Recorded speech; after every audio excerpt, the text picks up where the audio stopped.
Hi everyone, my name is Daniel Voskarjian and I'm going to present you an abstract research work entitled TextNetTopics combined with random forest applied on drug-induced liver injury literature. This work is done by Prof. Malik Yousef and Daniel Voskarjian. In this presentation, we will go through to a brief introduction. We will talk about TextNetTopics tool, the utilized dataset. We will talk in detail about our experimental results and discussion. And finally, we will conclude our work with the main direction for future work. As a brief introduction, biomedical text classification is a challenging problem, where it becomes more challenging as more data emerges. For instance, drug-induced liver injury free text of scientific publications is still the main medium carrying the DILI results from clinical practice or experimental studies. Traditionally, to identify related papers, a huge ocean of digital scientific publications has to be manually processed and analyzed. This process is considered inefficient and prone to human error. This leads to the importance of an automatic biomedical text classification. The main aim of a biomedical text classification is to keep up with all the relevant published work by assigning each document to the appropriate predefined label according to its content, speeding up the retrieval of DILI evidence from the overwhelming amount of literature would definitely accelerate the research work and avoid potentially life-threatening adverse events in this field. As a response to the CAMDA challenge in 2020, we have developed a novel approach, TextNetTopics tool, that applies feature selection by considering bag of topics rather than the traditional approach, bag of words. This approach performs topic selection rather than word selection. As a response to the CAMDA 2022, we have used TextNetTopics to examine the results when applied to the test datasets provided by CAMDA. This study also performed threshold tuning on a random forest model to obtain the optimal value for an optimal interpretation of the predicted probabilities. To give an overall idea about TextNetTopics aim to find the top significant topics in the dataset that best discriminate the two classes of documents, assuming we have a binary classification, where each topic contains a relatively small number of words, for example 10 words, 20 words, etc. This figure provides the overall structure of TextNetTopics. As we can see here, TextNetTopics consists of four main components. The T component for extracting topics using the LDA algorithm, the G component for generating topic-based subdatasets, the S component for scoring and ranking topics, and finally the M component for creating the classifier, the random forest model. At first, a collection of pre-processed text documents enters into the T component, which uses a widely known topic modeling technique called the LDA algorithm, which uses the pre-processed dataset to detect topics, where each topic is represented by a distribution probability of a set of words. In addition, it provides us with the frequency of topics per document. However, the TextNetTopics will use only the LDA topics in the remaining study. In the second phase, the bag of word vector representation of the training dataset associated with the class label, in addition to the LDA topics extracted from the previous stage, will be input to the G component, where it will use those topics to create the related subdatasets.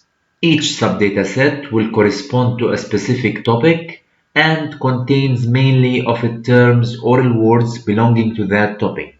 For example, topic 1 consists of 4 main words. These words will be used to create our first subdataset from the original dataset. Also, topic 2 consists of 4 words, so we will use those words to create the second subdataset corresponding to that topic from the original dataset. The third topic also, and with the fourth topic, we will do the same procedure to extract the related subdataset. The third component is the S component that takes as an input all the topic-based subdatasets generated by component G. This component utilizes a machine learning algorithm, for example random forest, with an internal Monte Carlo stratified cross-validation applied on each subdataset to assign a score for each topic. The score here is a prediction value of how well the documents can be classified based on those terms that belong to a topic. This process will be repeated for n times. And finally, we calculate the mean metrics. Among the various standard performance metrics measured, for instance, accuracy, precision, recall, F1 score, this component uses the mean classification accuracy as the major performance metric to score the topic. Once all topics get a score, component S ranks them accordingly. For example, the topic with the highest mean accuracy performance gets the top rank. The last component, the M component, takes as an input the ranked topics and builds a random forest model for the top ranked topics in an accumulated order and reports the cumulative performance of the model. In each iteration, component M generates a new subdataset that corresponds to a set of topics that is ready for training and testing. Initially, it starts by building a random forest model, utilizing only the terms that belongs to the top-ranked topics. In the second iteration, it takes the top-ranked topics and accumulates it with the term sets that belongs to the second-ranked topics to create a new subdataset. This subdataset will be directed for training and testing the model, and so on. This method will continue until all topics are processed in the same way. By following this approach, we can plot the performance results over different constructed feature sets, for instance, top 1 ranked topics, top 2 ranked topics, until top 10 ranked topics, and find the best feature set in terms of topic terms combinations that provide the best performance. Using the best feature set, we can train and build our random forest model. And finally, to deal with unbalanced test validation datasets and to improve the model's performance, we have suggested using the probability distribution to pick up the discriminating threshold that yields improved performance. With respect to the empirical evaluation in this study, it was carried out using the drug-induced liver injury dataset provided by CAMDA. CAMDA compiled a large set of PubMed papers relevant to the drug-induced liver injury to form the positive class and another set of unrelated papers to form the negative class. With an approximate of 300,000 publications, which was split then into distinct datasets where the abstract section only considered in these datasets. We have the training dataset, the testing dataset, and the validation dataset. In addition, CAMDA provided us with the test leaderboards that allows the user to upload a list of predictions and to see their predictions score. At first, we evaluated the random forest model with various feature sets extracted primarily from TextNetTopics tool. From the results obtained when applying the model to test datasets T1 and T2, we could not find any significant changes in terms of F1 score when we increased the number of words involved in the feature set. Indeed, this meets the working principle of TextNetTopics, which can find a reduced number of highly representative and discriminative features that can distinguish between the two classes if we are dealing with a binary classification.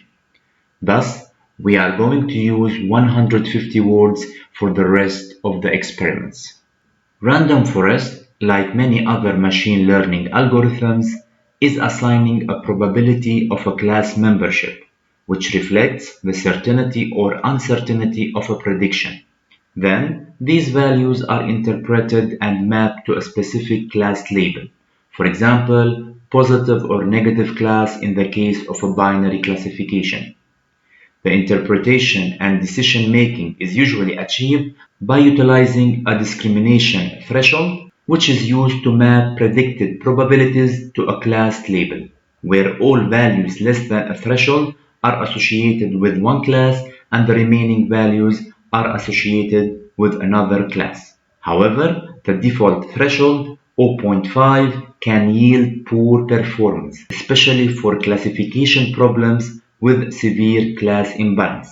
Drawing the histogram distribution of false negatives and true negatives and the histogram distribution of false positive and true positive shows that one can choose different thresholds to improve the classifier's specificity or sensitivity, yielding in improving the F1 measurements. Thus, to study the effect of threshold tuning on imbalanced classification problems, different threshold values are explored and the customized version of the trained random forest model results are evaluated using the standard evaluation metrics over 3 testing datasets and 4 validation datasets.